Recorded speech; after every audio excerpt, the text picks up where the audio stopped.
Ja, welkom. Sjoggers, harkers. Bij mijn vlog. Ik moest weer even een drempel doen. Ik vind het wel erg spannend elke keer. Harry had er blijkbaar minder moeite mee. Die doet dat altijd heel mooi en soepel en vlot. Maar ik vind het maar een beetje eng met zijn camera erbij. Het maakt altijd door muziek in. Nou ja, maar ik moet eigenlijk... Je kent er net omheen hè, momenteel.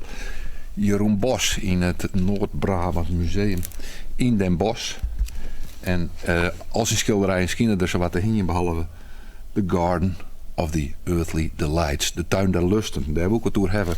Ik heb er zelfs een heel mooi boek over. Maar nou ja, het gaat er net over. Het is het complete schilderij in details. Elk detail is een prachtig schilderij op zich eigenlijk. En je kan dit dus net zien in Den Bosch. Dan ben je toch vanuit Prado in Madrid. En hij inspireert u al 400 IRC's in de spotjes. En dat is weer. Ik heb platen maar bijvoorbeeld van Pulse Before Swine. Dit is een schilderij van Jeroen Bos op een LP van hem. Dit is net Jeroen Bos, dit is Breugel. Ja, echt mooie schilderijen. Hier zit hij net op. De band heet United States of America. The United States of America.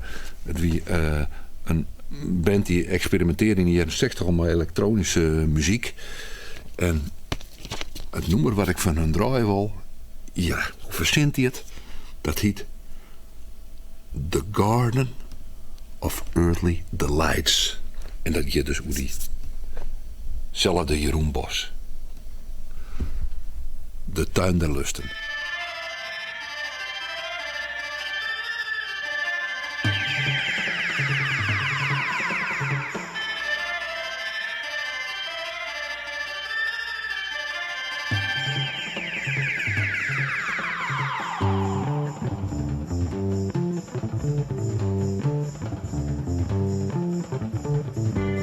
Poisonous gardens,